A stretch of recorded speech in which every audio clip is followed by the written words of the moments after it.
Okay, we're recording now. All right, so I'm Sara Calderon. I am your host here from Women Who Code Austin. Really excited to have some really cool folks today chatting about cloud security. So thank you so much, everyone, for showing up. Without further ado, I'm going to please ask our panelists to introduce themselves. But before I do that, I wanted to, just kind of go through a couple of housekeeping things. I'm dropping our code of conduct into the chat. Please make sure that you're gonna give that a look and also behave yourselves, because Lord knows I don't have a lot of capacity for misbehavior these days. So we all need to behave ourselves. Secondly, what was the other thing I was gonna say? Also, I kind of wanted to just do like a real high level definition of what is the cloud. And I found a couple definitions. None of them are very straightforward, except for this article from Vox that I just put in the chat, which is, are you too embarrassed to ask what is the cloud? So go ahead and check that out. I'm going to read it out really quickly, just so we're all on the same page. The cloud refers to software and services that run on the internet instead of on your computer. So I think that is just like a real succinct, good definition for us to all be on the same page of what we're talking about here. So without further ado, let me go ahead and have our panelists introduce themselves. We're going to have a few questions, and I'm going to ask each panelist to just kind of go through the questions. And then at the end, we're going to have a Q&A. And I would definitely, heartily invite y'all to please ask questions. I think that's probably one of the more, at least it has been for me, fruitful parts of these types of events, where you can kind of really ask the thing that's kind of your blocker or something that's really going to help you take steps forward. So you can also ask them in the chat, but I think for everyone's benefit, if we can ask them at the end together and go through those answers, that would be really great. So without further ado, let's see here. Sarah, would you like to go first? Yes, absolutely. Hello. Thank you for having me. I appreciate it. This is awesome. This is the first panel I've done, so be gentle. Let's see a little bit about myself. In February, I moved from Denver, so I was much closer to you guys at that point. But now here I am in Chicago. I work for a small consulting firm called Foghorn Consulting. There are about 35 of us. I do cloud security, but I'm also our named InfoSec manager. So I'm responsible for everything security, right? Not just cloud, but for Foghorn itself. I've been in this business for many, many years now. I have a business background. I came from the side of the business and did IT. It kind of was interwoven for a long time and found my calling, I don't know, 12 years ago or so, something along those lines. I've got my CISSP as well as my AWS Certified Security Specialty certifications as well. Awesome, thank you so much. And if you could, I don't know how to pronounce your name. Is it Jenny or Janai? But Janai, you got it. Janai? Yes. Okay, correct. I would love for you to introduce yourself as well. Thank you so much. Sure. First off, thank you. I'm honored to participate in this panel, any and every opportunity we have to share our knowledge, with each other and help uplift and amplify the messages of women. I'm there for it. So thank you for pulling this together, and thank you for everybody who's participating. My name is Janai Marinkovich. I've been in cybersecurity for 20 years now. Yeah. It's been quite a ride, and I'm a Chief Information Security Officer for a company called Tyro Security. I was the Chief Technology and Chief Information Security Officer for a design firm called Beyond, who does a lot of application development and product development work with big companies such as Google. Let's see, I am the founder. I'm one of 3 founders of a program called the Next CISO program, which was all designed to take women and people of color and veterans and who have no experience in cybersecurity and sometimes limited experience in technology. And within 7 months, build this apprenticeship program that got them fit for purpose day one for a junior GRC position.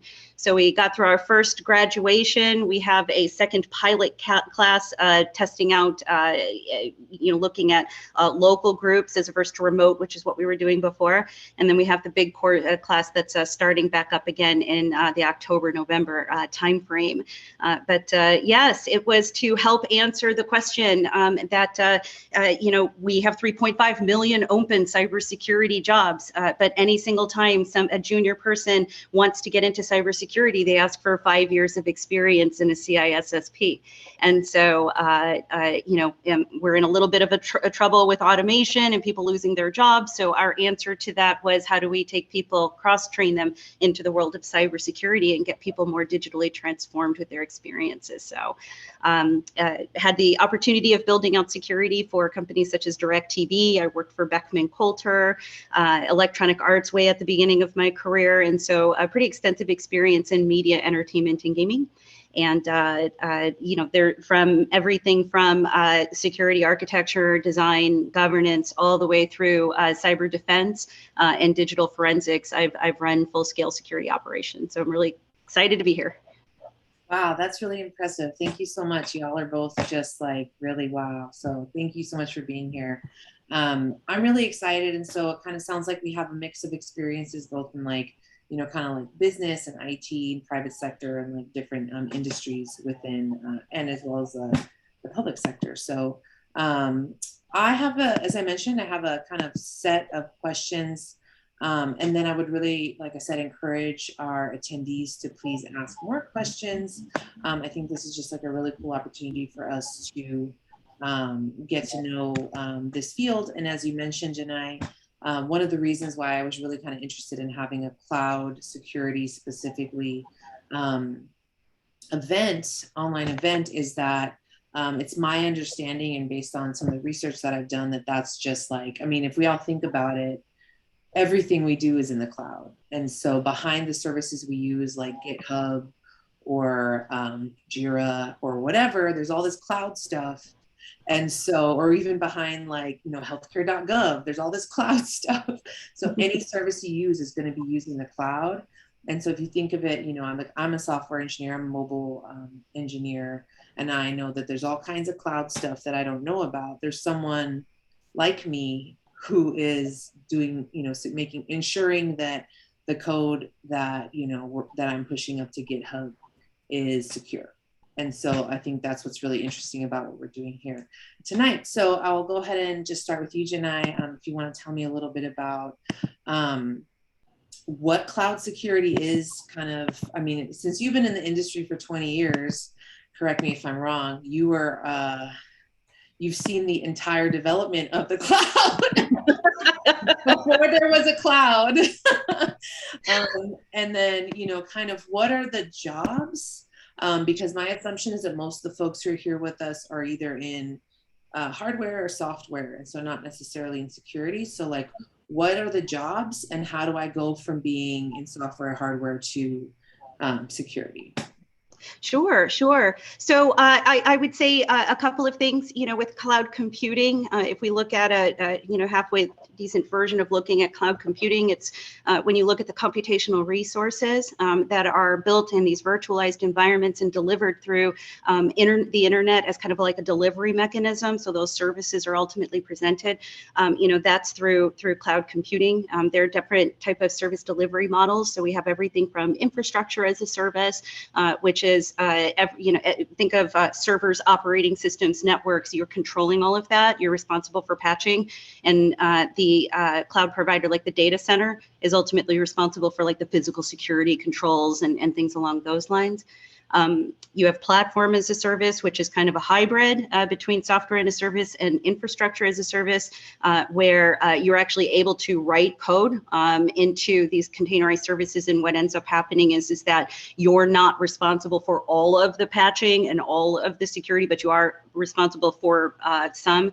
And then we get into software as a service platforms. And so when we think of Google as an example, or most of the applications that you interface with over the internet, those are generally software as a service platforms. And that's where most people's experience is going to be. In terms of the type of, security jobs. And so security, at the end of the day, when it comes to cloud, is the same as it is, whether or not you're on-prem or cloud, and that is the protection, prediction, and defense of a digital ecosystem. And so security is responsible for all of making sure that the systems are securely, are configured securely, capable of resisting attacks, that you have the services in place to be able to predict types of threats and respond to those threats. And then on the defense side, how do I detect? How do I contain? How do I eradicate? How do I remediate the breach, and the forensics that ultimately follows through? So all of the end-to-end security that you see inside an on-prem environment, the concepts are still the same, but the technologies tend to be different. And so your jobs, and I'll end on this one, your job is everything from cloud security architects. Cloud security is where you're responsible for more of the architecture and the design work. Cloud security engineers, where you're responsible also for some architecture and design, but ultimately the implementation and operationalization of the security technologies. You've got the whole world of DevSecOps, which is this hybrid between security engineering and security operations and security and development. And then finally, you've got everybody on the defense side, so your security operations center analysts and so forth. And then digital forensics is way different in the cloud than it is on-prem. And so you're starting to see people who are a little bit more specialized. And then you have threat analysts. And so threat analysts are the people that deal with large amounts of data to be able to determine whether or not there's a likelihood of a specific type of breach and how to respond. And so the way that you aggregate that analysis in cloud environments is very different. So that's just a very high level of cloud security in some of the roles. Awesome. Thank you so much. I really appreciate that. Sarah, do you want to tell us a little bit about, cloud security? It sounds like you also were in this business before there was a cloud, which I'm just now having to explain server closets as a concept. This makes me feel like real senora. But, and then also if you could tell us a little bit about, how do you train or certify for these types of roles? Because it sounds like you've had a few across the spectrum as well. Yeah, absolutely. No, Janai, she nailed it, right? Whether it's on-prem, private, public cloud, or multi-cloud, right? The controls and implementations are pretty much the same, right? Like we still have to protect against data leaks, right? And unauthorized data exposure. Weak access controls, right? Susceptibility attacks and availability disruptions, right? So the same things you would see on-prem apply to the cloud as well. Now, obviously, like she said, it's a little bit different, right? And not just with that, but you also have to factor in, regulatory compliance, right? So cloud security is kind of broad, right? So even as a cloud security engineer or a DevSecOps engineer, something along those lines, right? There's still legal and regulatory requirements that you're required to meet, right? Depending on your field. You might work for a healthcare organization, right? And you have to take into consideration HIPAA or high trust, or a government agency, right? If you're a government agency, you might fall under FedRAMP, right? You might be under FedRAMP moderate, you might be high, you might be forced to use a private cloud in AWS, right? So, there's this holistic, set of controls and requirements that fit into that, right? And in addition to that, think about the third-party risk that you're introducing, right? So like you were saying, everything's in the cloud, right? Like all of these vendors.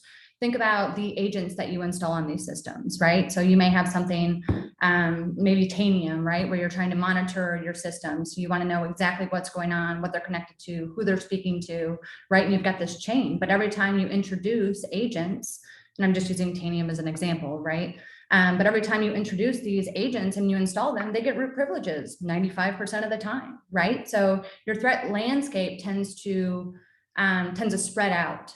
And it's very important that you have those preventative and detective controls in place so that you can monitor any of those changes, right? And as Janai mentioned too, even vulnerability scans. You still have to do the same things you would on-prem in the cloud, but you have to be more aware. I feel like you have to be more proactive in it. Because your threat landscape it's more broad, right? You open yourself up a little bit more. And for example, right, I mean, that could be a misconfigured security group or the dreaded S3 misconfiguration, right? Where you've got a ton of information out there and you don't find out until, you know, Pastebin, somebody's like, hey, your information, I just found it on Pastebin, you know, or something happens along those lines. So there's a lot that goes into it. You know, it's not just like, here's the cloud, whether it's Azure or GCP or AWS, you know, the more well-known. There's a whole lot of different facets that factor into security. And, you know, really along those lines, and like Janai had mentioned too, like the cloud security engineer role, right? I mean, that is a huge, I mean, I get emails every day, 20 emails a day for, you know, engineering positions. So that's a huge one. Cloud security architects, like she had mentioned, you know, and then you kind of venture into the cybersecurity manager, the directors, the CISOs, right? You kind of go down that path, or even consultants, right? Like I do. And if you want to work with different clients with different infrastructures and, you know, different requirements, you know, we've got clients that are, you know, in the gaming industry, we've got clients that are in the financial, healthcare. So, you know, it's very broad. So, you know, one organization can be very different from another. And as far as, I would say, you know, getting into the field, as far as training or certification, I took the more traditional route and went back to school. I went and got my master's degree after I realized that, you know, this is what I want to do. Like, this is my calling. I enjoy it. It's always fast paced. It's always changing. And there's never a dull moment, right? Just trying to keep up to date on everything that happens, you know, each morning you wake up. So, you know, you can go the more traditional route and go back to school like I did, but you can also look at, you know, certifications, even entry-level certifications, like your CompTIAs, right? Your Network Plus and your Sec Plus, or the Associate of ISC. They've got one that has, you know, no experience required. That's another one that kind of, you know, rolls into, and the ISC Squared is obviously a very well-known organization. One of my favorites is the SSCP, which is like the baby brother to the CISSP. So if you wanted to go down that route, I think that counts for like a year's worth of experience, right? And I think it's only maybe a year or two worth of experience that you need. But I bet if the vast majority of you looked at your resumes and thought about it from a security perspective, you could probably pull out quite a bit of security content to put in your resume. It's just thinking about it from a security perspective. And I guess for, you know, is there room for transition and growth? Like Janai said, there are millions of jobs out there right now. So absolutely. There's no question about that. And oftentimes I think it's, you know, it'll probably be, you know, an entry-level position that you'd probably enter in, you know, maybe an analyst position or, you know, just an engineering position, but find a company that, you know, piques your interest, something that interests you. Look at job descriptions, see what those qualifications are, see where those gaps in your skill sets are. And start there. Pick something, one thing a week that intrigues you, that you want to learn about, you know. And if it's cloud security, and I mean, just security in general, right? The controls are the same, you know, most of the time the controls are the same. So yeah, no, that's really interesting. And like, I just kind of want to point out something that you said that I thought was really interesting is like, you know, pull relevant experience. I mean, so, you know, I do UI work, but it's still like when you're working on a form, is the input in an email address, right? Like, or is it just like a random string? Something exactly. Like you don't necessarily think like, oh, I'm doing security, right? But, you know, it's best practices, but it can also be, so I'm assuming that all of us have similar relevant experiences. Absolutely. Thank you so much. I taught a class yesterday on security design and with UX.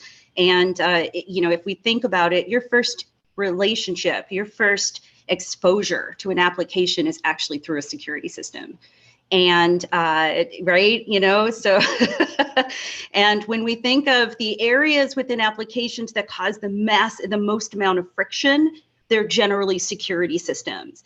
And one of the things that happens in the world of security is it's about, at the end of the day, establishing trust between you and the user. And it's people in UX, right, or product design that are responsible for either visually explaining to the user that, about security and helping to establish trust, but no, the world of UX is absolutely critical to security. And then I'll end on this little rant here.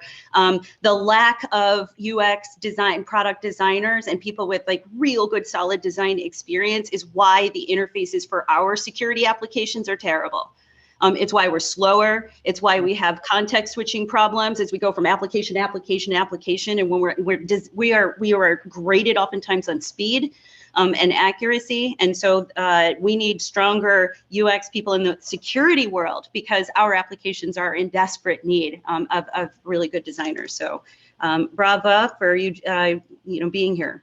That's a really good point. So I just want to see if we can give folks an example of what that looks like. And what kind of occurs to me is like the two-factor authentication, UX, right? Like that whole process of like waiting for your phone or waiting for the phone call or waiting for the text message, right?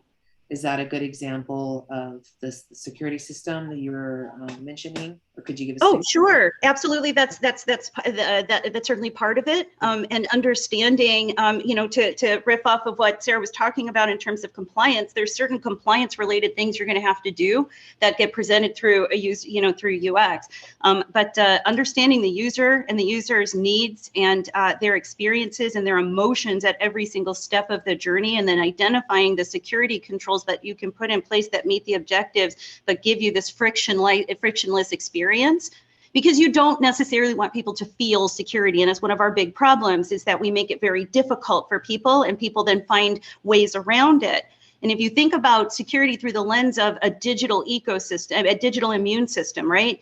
You don't think about your immune system in the morning. You don't wake up saying, I'm going to eat this differently, or I'm going to this dirty part of this, down the street. So I need to change my behavior because I might need a stronger immune system.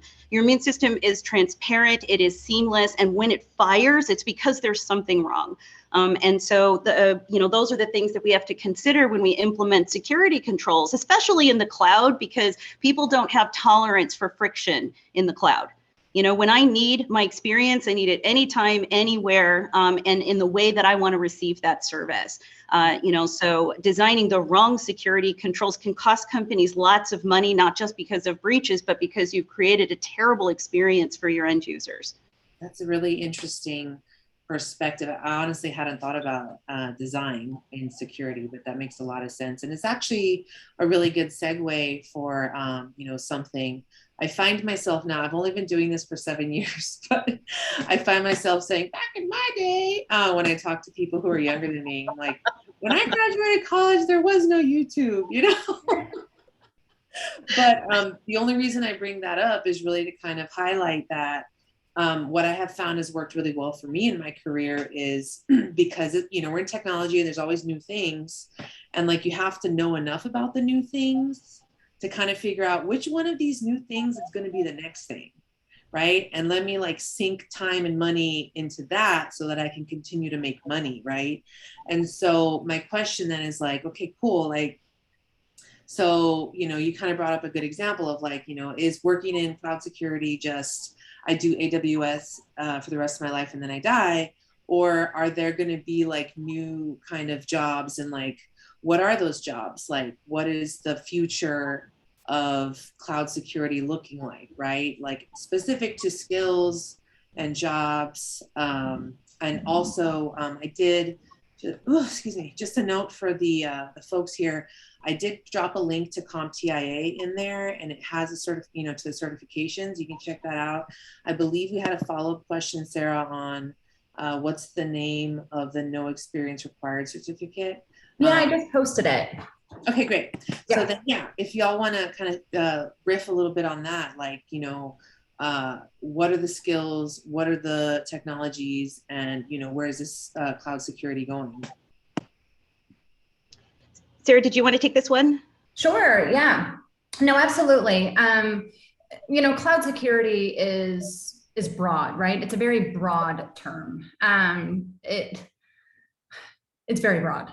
And like I said, right, it's a holistic, it's a holistic, like a defense in depth, right? Like as security professionals, we're always going to live and die by defense in depth. And we're always like, our main goal is to protect the CIA, right? Confidentiality, integrity, and availability, right? Like that's what we live for in the security space, right? So whether it's, IP for an organization, right? If you have, a company that creates algorithms or something, I mean, it could be IP, it could be customer data, it could be healthcare data, and it just, everything just kind of evolves over time. And, attackers are always looking for the easiest way to go about things, right?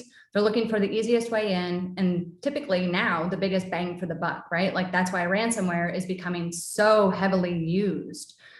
Because it's easy. Organizations are willing to pay, right? They'll pay millions and millions of dollars because they don't want to be on the front page, or they don't want their reputation smeared, or they just want their data back, So, I mean, so this idea of cloud, I think is, it's interesting to me, because whether it's cloud or on-prem, the controls and the implementations are almost identical. You still have NIST 853, which is like the de facto standard, right? You still have your CIS benchmarks for hardening, right? So whether it's on-prem or in the cloud, they kind of go hand in hand. It doesn't, there's not a huge differentiator, I don't think, other than like the shared responsibility model, right? When you're on-prem, you own everything. You're responsible for the hardware, just everything, you name it, physical security, all of that. And then you have the shared responsibility model in the cloud, right? Where you're responsible for portions, and AWS, GCP, Azure, whoever it is responsible for the underlying infrastructure, right?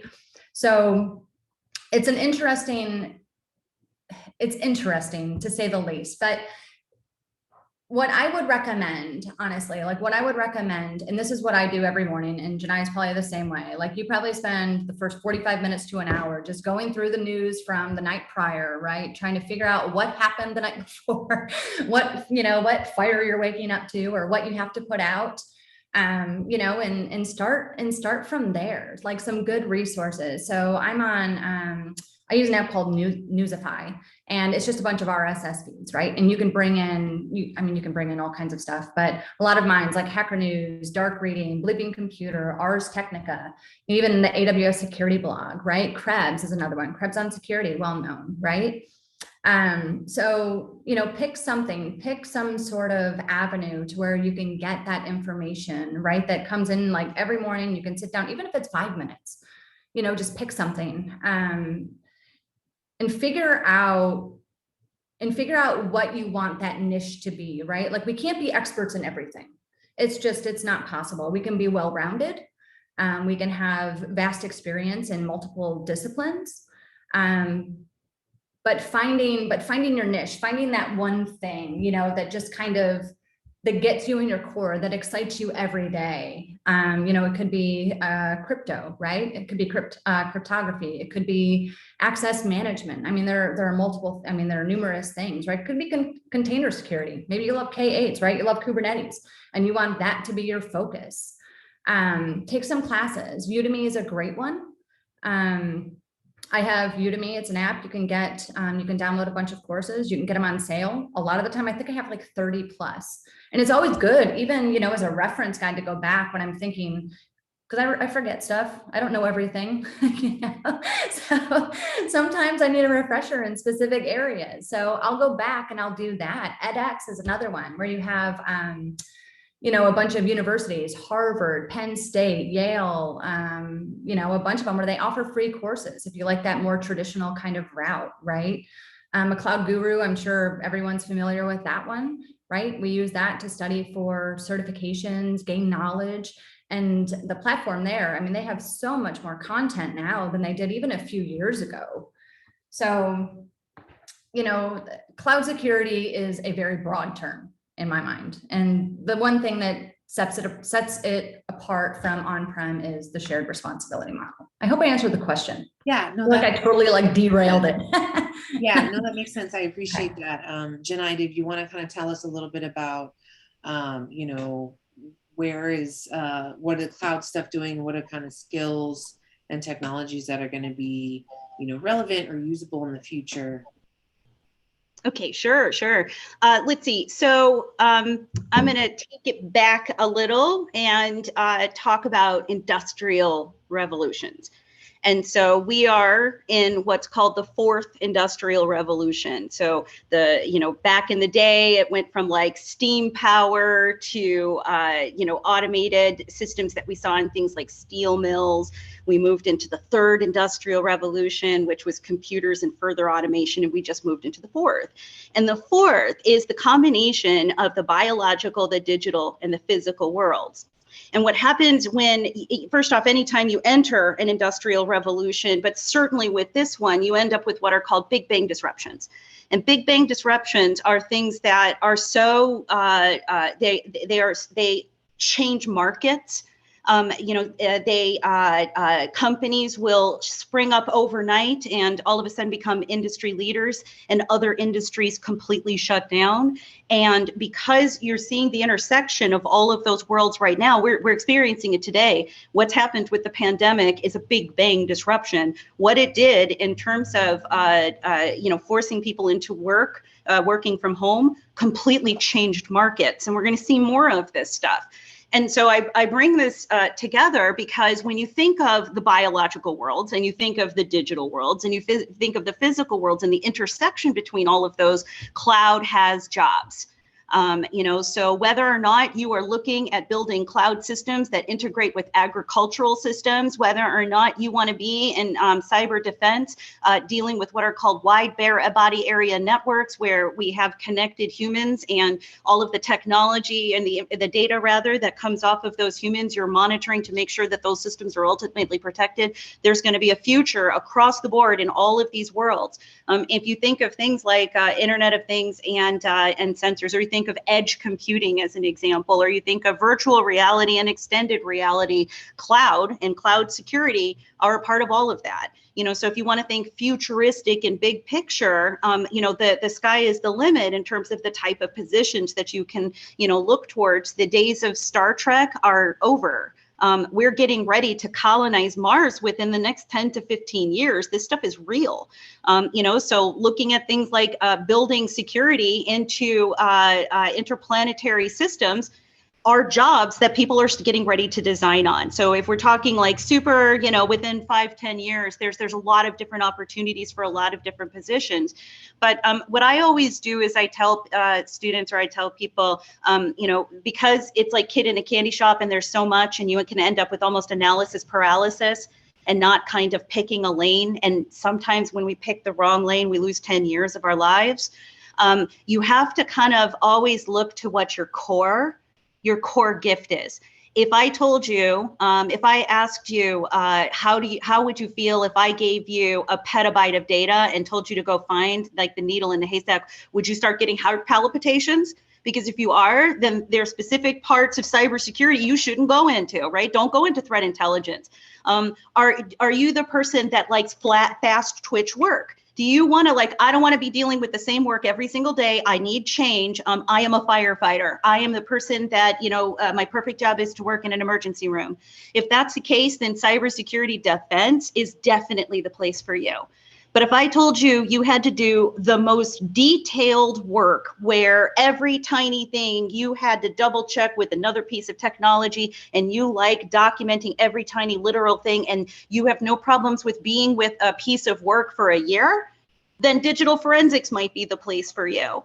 If you're the person who likes to design, I take a step back when I look at things, and I want to design, I look at a robot, and I want to design an immune system for a robot. I look at an application and I want to design the security for that application. Then security architecture and design is for you. But if you're the person, like as a kid, walked around with a drill all the time, and you were constantly fixing everything that was wrong, and you can't stand for it, then security operations and security engineering might be the place for you.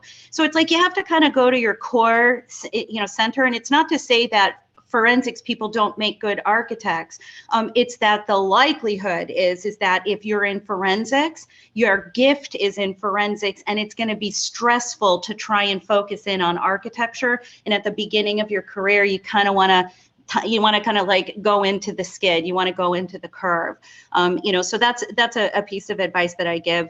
You know, so you know, ultimately you kind of have to figure out like where is your you know, where is your interest, and then find the groups that align to that interest. So if you're like, I love threat intelligence, I really want to start getting into machine learning. I want to build algorithms that help me ultimately be able to protect and predict, you know, certain types of activities. Then, you know, there's a way that I would enter the threat intelligence world that would be very different than if I was really looking to get more, you know, say for instance, on the architecture and design world, in which case I'm more than likely going to start to build a skill set in, you know, like a base level of skills in terms of programming and things along those lines. In terms of some, you know, just a couple of other entrance points. One is Cloud Security Alliance is a great resource for getting into and understanding cloud security. And Cloud Security Alliance has two different kind of like baseline certifications that they offer. One is the CCSK, and that's the one that we have our students all get as part of the program. They have to study and pass that test. So to give you an idea, if you're looking for a cert, well, it's actually a certificate, but a certificate that you don't have to come to the table with a lot of technical knowledge, then the CCSK is definitely a good first certificate to go towards, and it's cloud agnostic, it's product agnostic. And then another one is called the Certificate for Cloud Auditing Knowledge, or the CCAK, and that's a little bit more in detail. And here we go. In case, there we go. Thank you. That gets into more the nitty gritty of auditing and assessing cloud environments where there's a gap. You know, because auditing in cloud environments, especially doing things like risk assessments, so taking down the services and the resources, identifying who the threat actors are, specifically how they would attack that application, what kind of information you have in that service or resource, if it's exploited, what is the likelihood that it's going to happen, and if it happens, how bad it is. A lot of people don't know how to do that in cloud environments, or they'll only look at the infrastructure as a service platform. They won't actually break it down to all the services and resources. So understanding, say, some of the GRC components of dealing with cloud is definitely what I would say is a gap, you know, I'm seeing, and I would highly recommend people become more competent there. I'm sorry, was there a question? Yes, hold on. Okay, go ahead. You should be able to unmute yourself. Sure. Hi, thank you so much for all the information. I wanted to ask you, but you kind of touched on it. Is there a role for cloud security for audit and governance experts?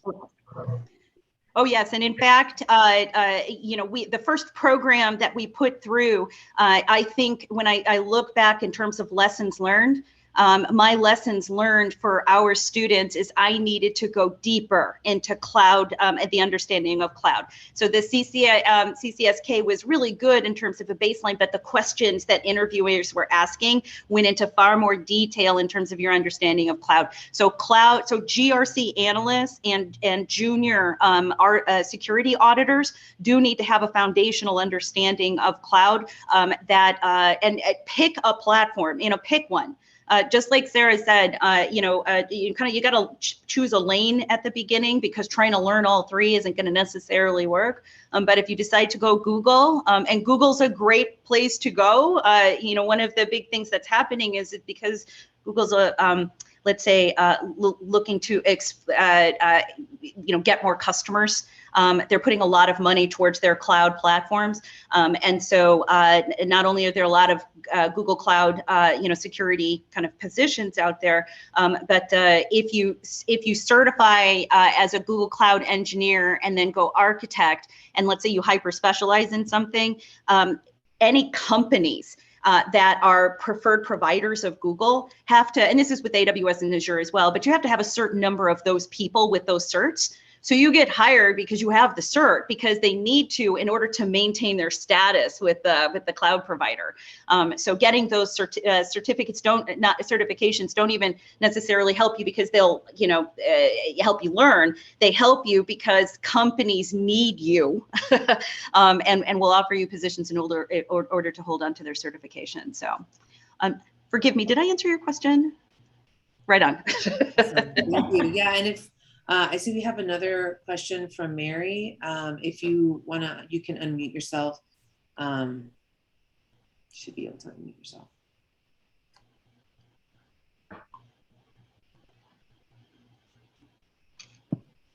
Did you want to ask your question, Mary? Or if you don't have audio, you can type it in the chat. Oh.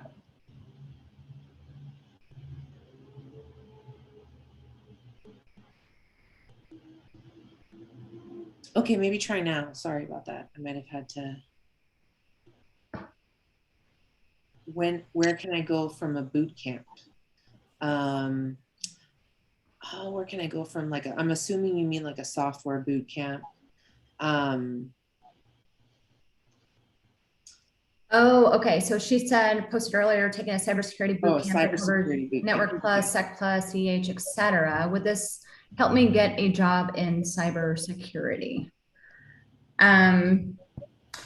Yes and no.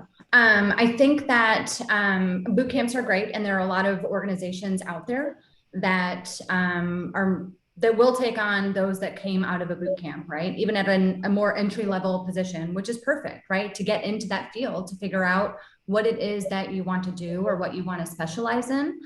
But also be very cognizant of updating your resume, right? Making sure that you pull out as many security topics that you can, right? So like we were talking about the UI, right? Like data validation, you know, and so forth, right? So make sure you tweak your resume as much as you possibly can to include as much security content as possible.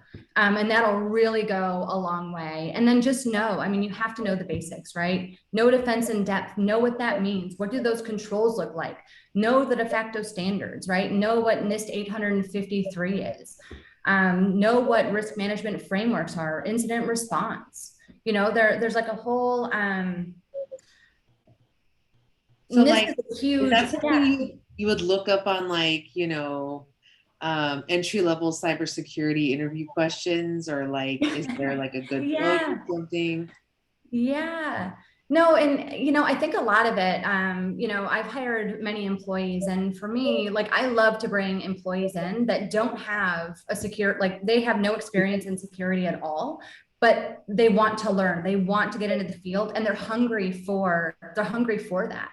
So for me, it comes along the lines of, you know, personality and work ethic, and you know, just their kind of social skills and how that works. Are we going to mesh together? Can we work well together? Can you be my partner and we accomplish things in a manner that's best for the organization?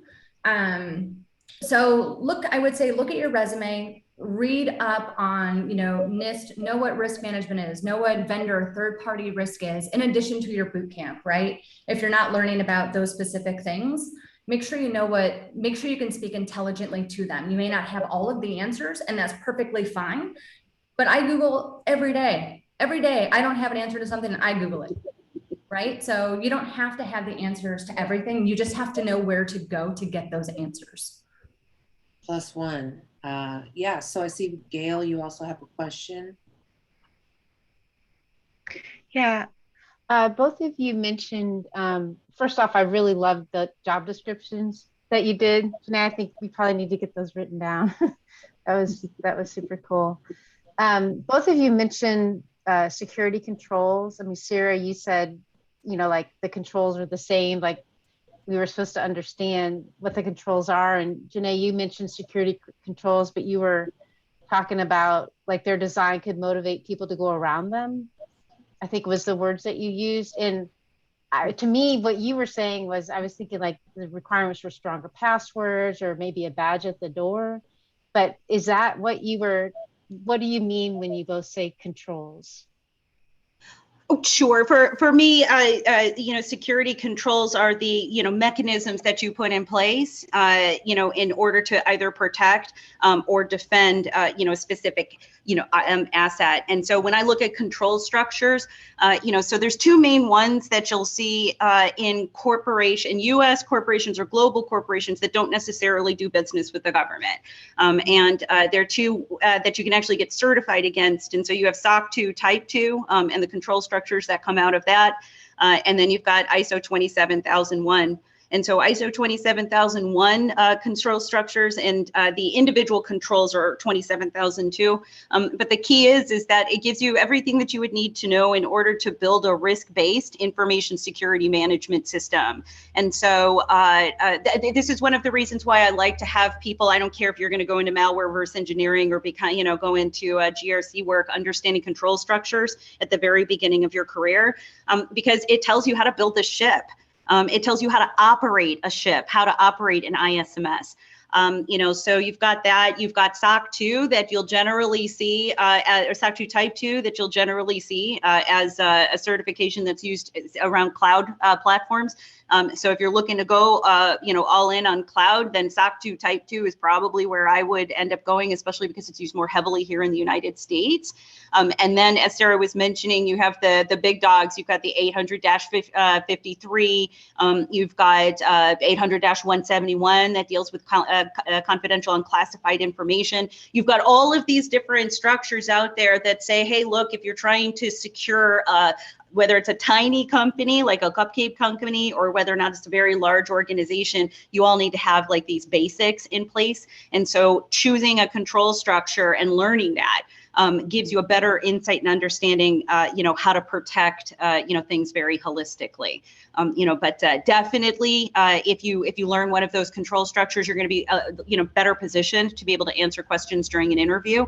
And certainly, if you're looking to get into audit and compliance, you're going to have to know those to begin with. So, did that answer your question, Gail? Yeah, that's great. I didn't even know what I would expect, but if you could. SOC 2 Type 2, what is that? How do you spell that? Or I guess if I started, was looking at Cloud Guru, I'm like, okay, that probably, or the ones that you were sharing, it's like those probably you'd start seeing those terms. I think I get overwhelmed with the amount of terms, right, that there are. And I know, Sarah, you were mentioning that the threat landscape increasing, right? You're waking up in the morning, watching the news and that kind of thing. So like, I have a hard time reading about something like cross-site scripting or something, and even thinking that someone would do that, right? I can't imagine somebody taking the time to do that. So is that necessary to be successful? Or maybe if you go through the control structures, you start thinking like somebody who might try to thwart the system. And I just don't think that way, right? So I kind of need to follow some rules to write the code correctly, because I don't even think about how they would break the system. Gail, real quick, sorry to interrupt you there, but like one of the things I think what they were trying to say is it's a process that you're going to be learning if you start exposing yourself to that regularly. Like, I'll just give another example that maybe is a little bit more tangible. Is like, I never knew anything about the stock market, and I started reading every day for like 5-10 minutes on the stock market, and now I understand how the Fed's statements on inflation are going to affect the stock market just from passively absorbing information 5 to 10 minutes a day. Anyway, I just wanted to give that example. I think that was kind of in the vein of what Sarah and Jen and I were trying to communicate. Well, and real quick, if you're trying to get into the headspace of understanding how threat actors act, that tells me a couple of things. One is a lot of opportunity to learn how to do a risk assessment, from beginning to end. And a risk assessment is predicated on a proper asset inventory. So we're not in the development world here. We're identifying for a company all of their applications and their information assets. and then listing those out and the type of data that's stored in those systems. Like Sara had mentioned, the confidentiality, integrity, and availability ratings, because that tells you, like, if integrity is very important, I need to over-index on securing integrity-based controls. The recovery time and the recovery point objectives, those are very important, because that tells me how much data I can lose in time. That's your recovery point objective. And your recovery time objective is, how long can I be with this service? How long can I be down? Can I be down a minute? Can I be down, like, if I'm dealing with a life safety system? Not at all. And those tell me how do I over index? How do I build the security controls, based on making sure that that system can never go down because it's protecting somebody's heart. Once you list all of that stuff out, then you can start taking it and saying, okay, well, for this application, who is coming after me? Is it nation state? Is it disgruntled administrator? Is it a cyber criminal? Because all three of those I defend and protect against very differently. I do not protect against nation state the same way I protect against a disgruntled administrator. So understanding the way a disgruntled administrator would attack that application, right, through this type of attack, kind of starts to put you in the headspace. So it's not like at the beginning you need to be able to emotionally bond or understand, that type of threat actor. It's, you just got to say, like, if that person was doing it, how would they do it?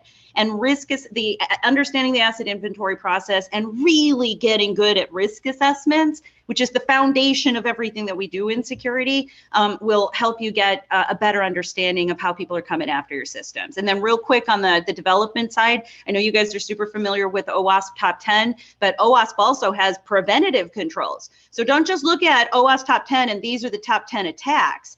They've got a whole section that talks about the preventative controls, the things that you can do as a developer to make sure that you prevent those kind of vulnerabilities from being introduced in terms of the code. That's a really good point. Thank you for sharing that. Sara, did you have anything you wanted to add? Yeah, and I mentioned like NIST 853, which is like this huge, this huge document. But some other ones that you could even look at is like the NIST CSF, right? It's a cybersecurity framework, right? So when I go to work at a company, right, and I'm standing up an information security management system, like that's where I normally start, right? Like that's my building block for the organization, especially when you're starting from nothing. It gives you a really good framework to follow, right? And then you can map out your various controls and regulatory requirements, and then you end up with this beautiful mapping with all of your security controls.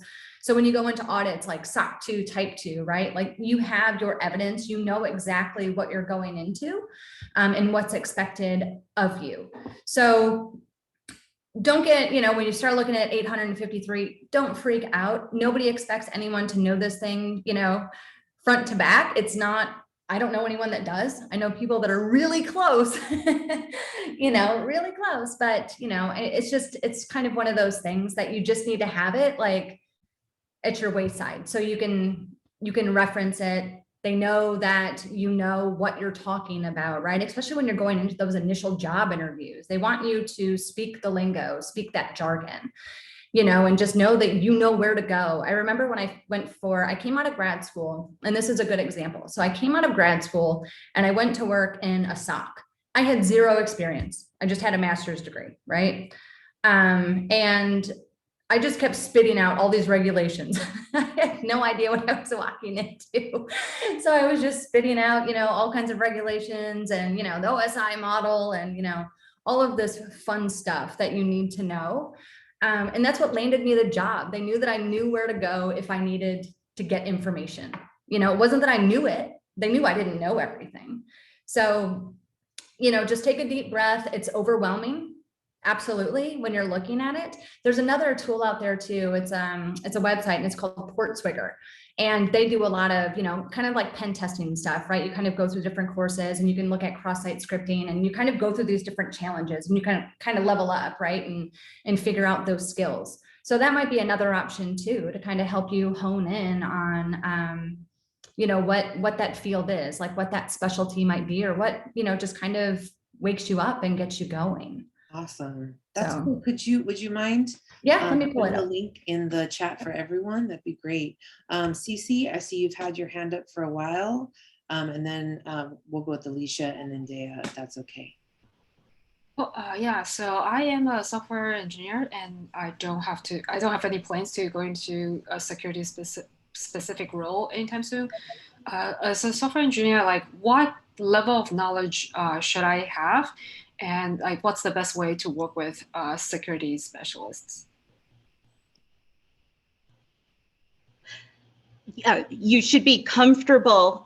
So a couple of things I would say, one, obviously you've got to be familiar with OWASP Top 10, so you have to understand how to code securely. And then on the flip side, because you'll be doing code, I assume code reviews on other people, how to be able to identify those vulnerabilities. That's one. A second is attack modeling and threat modeling. Is a good set of exercises for software engineers. And usually you see those as activities that are being done by security architects and security engineers as part of the development lifecycle. But I think that strong software engineers that know how to attack and threat model is a very powerful skill set.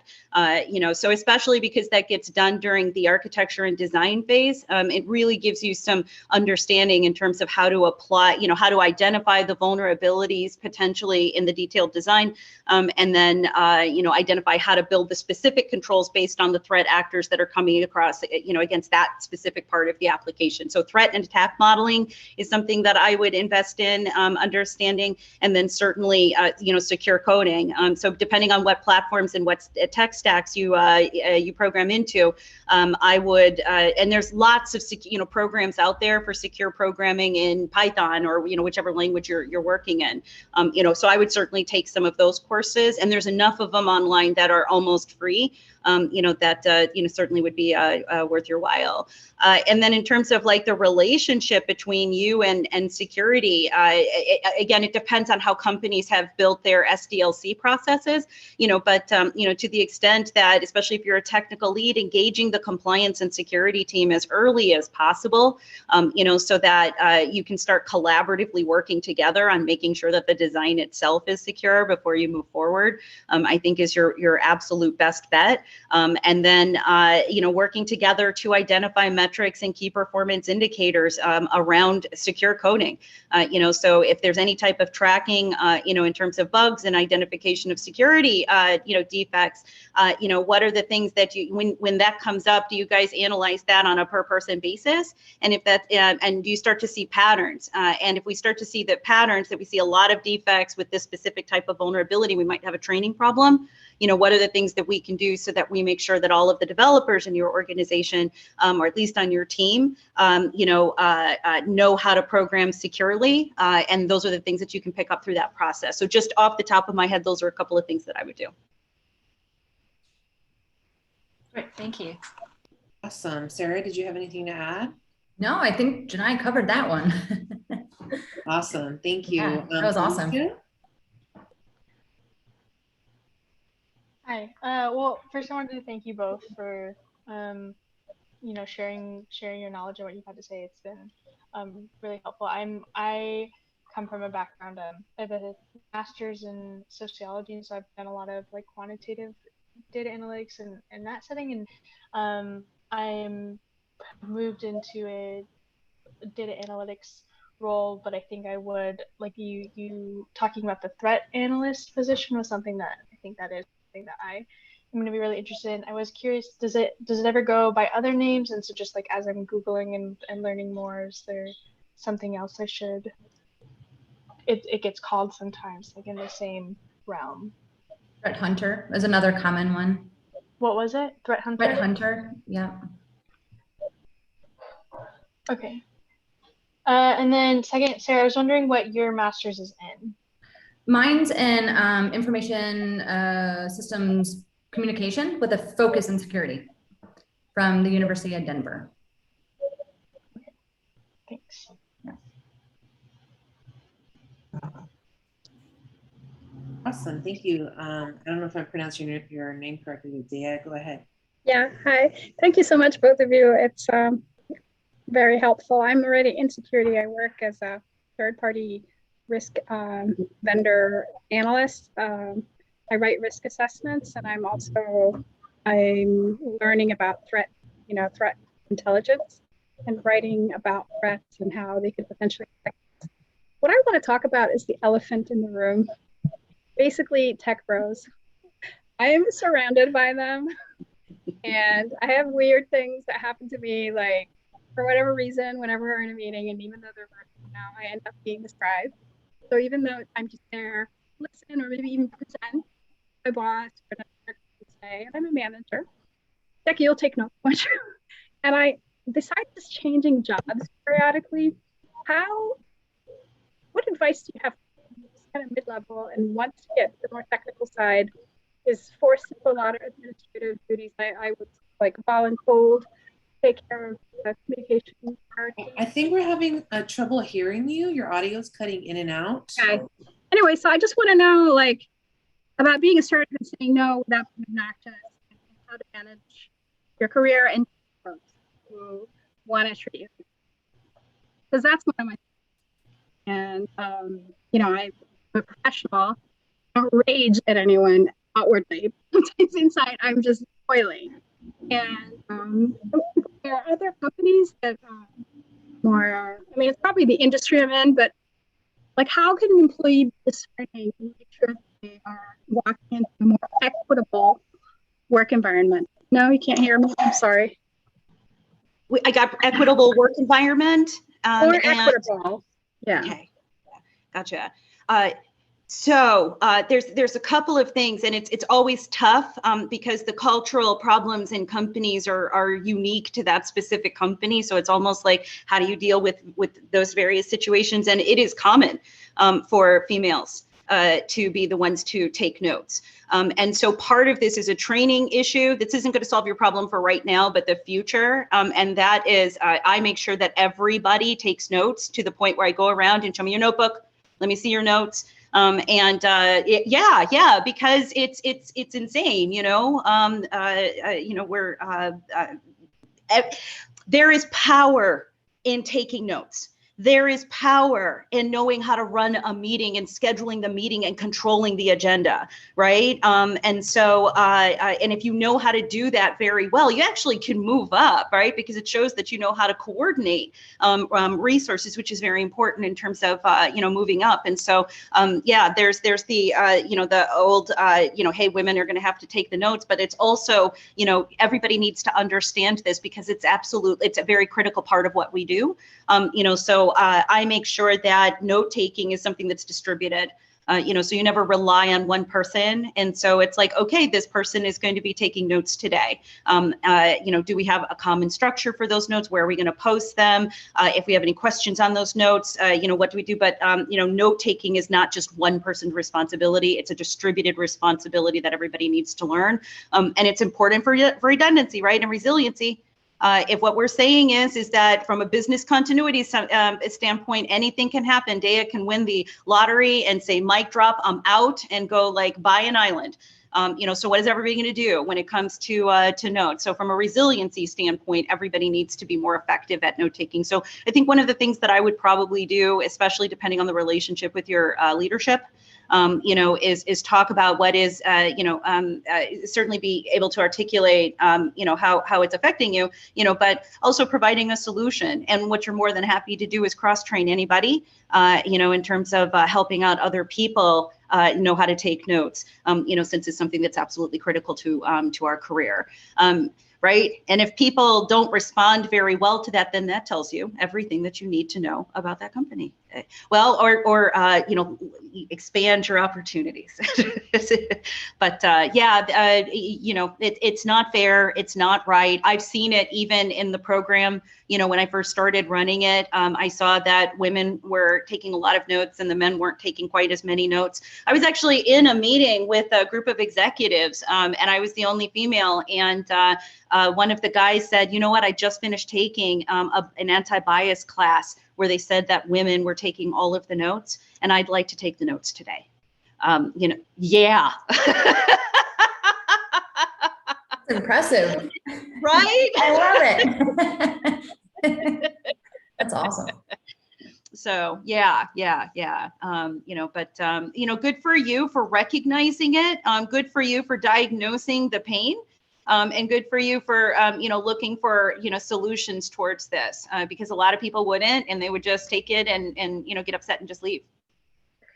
Yeah, and I think a lot of that too, really comes with, I think more like you'll get your voice, right? I remember early on in the field, I would just get beat around, like I didn't have my voice. I wasn't fully confident in what I was saying.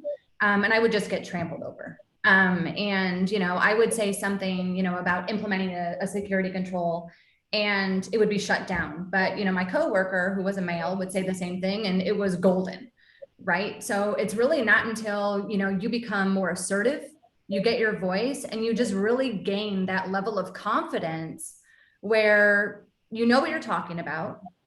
And don't be confrontational, obviously, like that's not going to win anything, but you have to stand your ground in some ways, right? And it comes with getting that voice, and gaining that self-confidence to really kind of boost you up a little bit. And it takes a while. Oh yes, the interruptions. I've dealt with that many times. And you just politely say, "I'm not finished yet.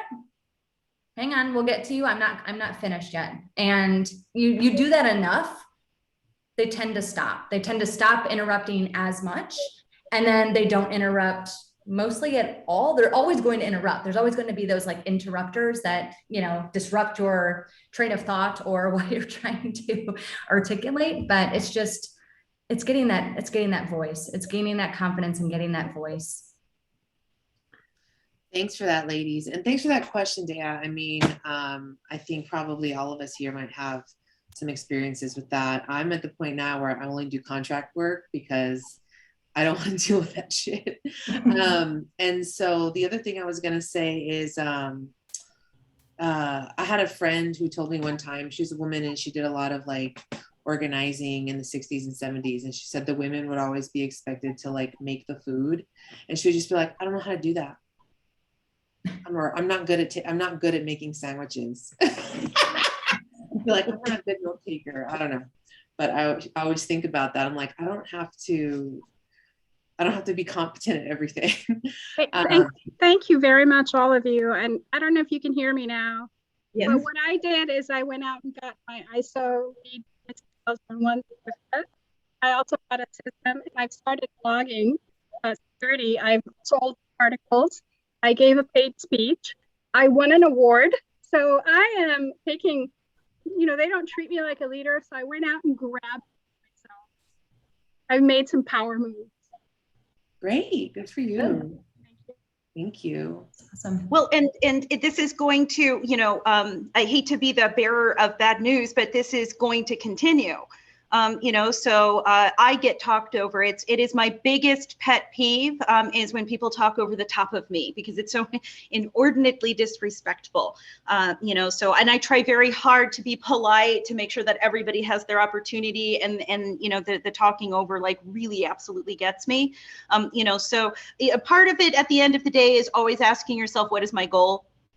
So in everything that you do, especially if you feel like you're about to have a visceral reaction where, so if I feel like I am really angry about a situation, abnormally angry about a situation, I always take that step back and I ask myself, what am I trying to achieve? What is my goal? And by understanding that, then that helps me plot the right path. Because if my goal is to tear somebody's head off, then go continue, right?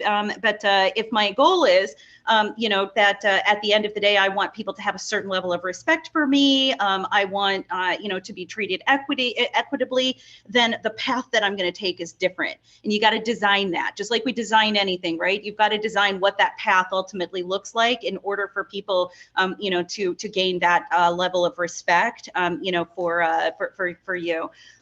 So everything that you did in terms of all of the power moves, to and better yourself, those are all absolutely amazing. But there's going to be more work that we have to do in order for us to be successful at this. Part of it is that when we start at a new company, you establish that right at the onset. It's always hard when you've been at a company for a long time and then you find your power and you try and convince and turn people's thoughts around. That's harder. But when you go into a new company, establishing yourself and what is appropriate and what's not appropriate and what your behaviors are and what you expect and so forth is a lot easier. If you have an environment that's not healthy, then culture changes top down. And anybody that tries to say that culture is bottom up is ridiculous. In American corporations, the power is at the top. And if the power is not conducive to equitable behaviors, it's not going to happen. And it's time for us to look at other opportunities. I love that. Thank you so much for that. Mars, I see you have a question. Yeah, hi, how's it going?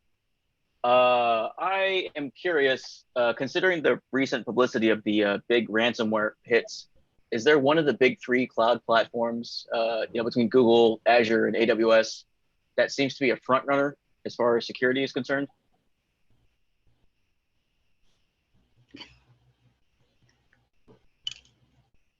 Not really. No, it's because when you look at the vulnerabilities that are being exploited, they're not being exploited because Google, AWS, and Azure aren't doing their jobs. Right? We look at the way that things are being exploited. They're being exploited because poor identity and access management controls, poor key management, that the endpoints connecting into those systems are insecure, that people are reusing credentials across multiple cloud platforms, we assume that because Google says that they're backing things up, that means that it's backed up for me to be able, that's not true. You have to have secondary backup systems to be able to back up everything out of Drive and so forth. And it's the same thing with Azure. When we start to look at how these systems, how these environments are being compromised, it's not because the cloud provider isn't doing their job, or very rarely is that the case. Most of the time it's because of the infrastructure and the systems that we're running inside and on top of those environments are not secure themselves. For me, they all offer what you need in order to be able to get security right. It's just when we implement it, there's a lot of areas where it's really easy to fall down. And again, the breaches of the cloud don't have to necessarily start in the cloud. I compromise an admin system, or I don't have powerful identity and access management across multiple, cloud platforms, or I get, so for GCP, I get an admin's credentials by compromising that system. I've got all of that. So yeah, I would tend to say that it's, I wouldn't necessarily look at the cloud providers based on which one has the most security, because, if you know what you're doing, you can secure all of them. It's that we're not really looking at security holistically, and cloud is hard. Yeah, no, that's Okay. very fair. The ransomware, typically comes from misconfigurations or lack thereof, right? So it doesn't it really doesn't have anything to do with the cloud specifically, right? Because Azure, GCP, AWS, they're responsible for the underlying infrastructure, right? Like you're responsible for your applications, your web servers, all of that stuff you're responsible for. So if there's a ransomware attack, and like she said, you need those backups, right? That's where your DR and BCP come into play, and your RPO and RTO, like she mentioned earlier, right? So, and it all comes down to that risk profile, right? So everything kind of hinders on, risk management and what that looks like for your organization. So. Okay, thank you. So there's the is there a perception about it with any folks that you're talking to with like a lay person being concerned about cloud specifics, even though they seem to be more or less agnostic? I don't know if I'm asking this question right. What's your, I want to make sure that I answer it, correctly. Are you saying, is there a perception in the industry that one is more secure than the other? Exactly, yes. Gotcha. I'll be honest, I'm not aware of anybody, kind of like the whole adage that that Mac was more secure than Windows, or Linux is more secure than Windows. And look, as time goes on, it's time and attention If there's money to be made on a specific platform or operating system, then people are going to hunt for and find vulnerabilities in that environment. And because it's impossible to secure everything, they're going to find it. So there's a lot of targeting against AWS because it's the big environment, because there's so much target-rich information that's being stored in those environments, and because, just like Sara talked about, because of the poor permissions controls on things like S3 buckets and so forth, it's very easy for people to steal, easily monetizable data. So there's huge targets against AWS, and because it's been around longer, you've got more attackers that are more comfortable with it, but look, if you're an enterprise and you're going towards an enterprise play, you're Azure. So if you're dealing with a company that is a big Microsoft shop, or deals with huge platforms like SAP and big enterprise kind of applications, then you're going after Azure. And think about all of the great information and the great systems you get out of an Azure environment. So Google, Google's really heavy especially into things like big data and analytics and AI and ML. So think about the type of information that gets stored in those environments. So I think it's a little bit, like I said, a little bit less about which cloud provider, and it's really about the security controls that you're putting in place inside of those cloud environments, and leveraging strong risk assessments, cloud-based risk assessments, to determine like how where is the risk and where do I need to over-index my security controls. And, the other thing is logging and monitoring is it's a little bit more different. It's very different, but it's a little bit more difficult in terms of the cloud, especially because people tend to focus on your PaaS and infrastructure as a service environments, but not necessarily logging the software as a service platforms as well, which is really important. So making sure that you've got a strong logging and monitoring and defense capability that's capable of monitoring those environments is going to be pretty key as well. Awesome. Excellent. Thank you. Does anyone else have any other questions that they'd like to ask? All right. Well, I only had one more question that I wanted to ask y'all, which is, I love this question because it always makes me think on my feet, but it's like if you could go back and give yourself like 1 or 2 pieces of advice when you were kind of starting down this path, what would those pieces of advice be? And then y'all have already been really great about this, but if you do have any great resources, please do drop them in the chat, because it sounds like we have a lot of folks who are kind of like, eager to learn. So thank you. So yeah, I'd love to hear y'all's thoughts on what you would tell the old you, starting down this path, back when there was on-premises server closets.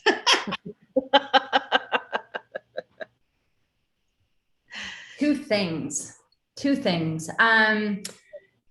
I think one of the things I wish I would have done early on was to dabble a bit more into the different areas of security, so I could have really figured out, what my niche was.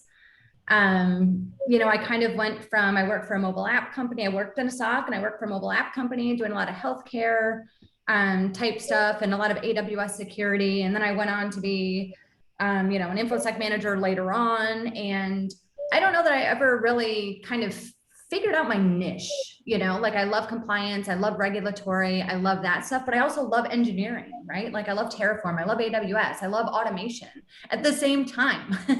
So I think I wish I would have dabbled a little bit more to kind of figure out more early on what my niche was, like what that additional calling was. And then I wish I would have learned Python, which is not a language that I know, but so many security tools are built on Python. And to be able to customize them and do, to be able to do anything you want with these tools is just amazing. And I wish I would have done that. So those are my 2 things that I wish I would have done. Those are great. Thank you. So many, right? Yeah. So many mistakes. So one is going to have 0 to do with cloud, and it's a concept called, failure or shame resilience. And that is, no one gets ahead without failing. Absolutely no one. There's been no scientific discoveries that happened without failure. People hire you because of your failures. And as a woman, there's a tendency for us to beat the crap out of ourselves or oftentimes not take risks because of this fear of failure. And I did not realize that. I think I did some real serious damage to myself mentally by not being okay with failure. And so, you know, everything has to be perfect. Nobody else can make mistakes. I can't make mistakes. People are going to judge me, especially because I'm a girl in security. And they're automatically, you know, so I'll give you an example. We've seen breaches, recent breaches within the last couple of years where you had women chief information security officers and they were assailed. You know, so, you know, that terror for me of being attacked like that, you know, and not making mistakes, I think that, you know, that does damage to you. And so Brene Brown does this really powerful talk on the power of vulnerability. It's one of her TED Talks where she talks about being vulnerable, you know, asking for help. You know, that there's a tendency sometimes not to ask for help because we're perceived as weak, when in fact it's the opposite. When you ask for help, people actually want to connect to you. And so I think that my fear of failure and, you know, not asking for help earlier in the career and killing myself, you know, based on what I believed people were going to perceive about me, you know, is dangerous to us in our mental health. You know, so for me, that was like a big thing. Let's see, the other, I wish I had gotten into artificial intelligence earlier. You know, I wish I'd gotten into machine learning earlier. So, you know, still it's, you know, it's not, obviously it's not nascent, but, you know, we're still early enough in the evolution where you don't feel like you're so behind. You know, but, you know, AI and ML has to be foundational to security practitioners learning now. You need to understand how to audit an algorithm from beginning to end. You need to know how to design security into algorithms. You need to know how to protect and defend, you know, an algorithm, especially if it's been breached, you know, or the data itself has been poisoned. You know, so the world of AI is about to permeate us in a way that we don't fully understand. And I really wish that I had gotten, you know, I'd started my education in that earlier than I did. So those are really great tips. Thank you so much, y'all, for sharing those. And one last call, if anyone has any questions. I saw you shared your resources in the chat, Sarah. Thank you so much. That was really cool of you.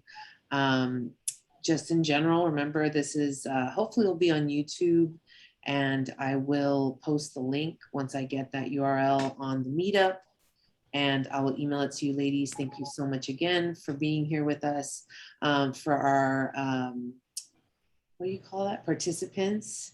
For everyone else, we do have these wonderful ladies and their social links in the meetup event, in case you want to figure out how to learn more about them.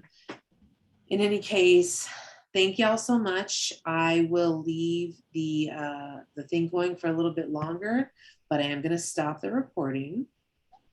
Stop recording.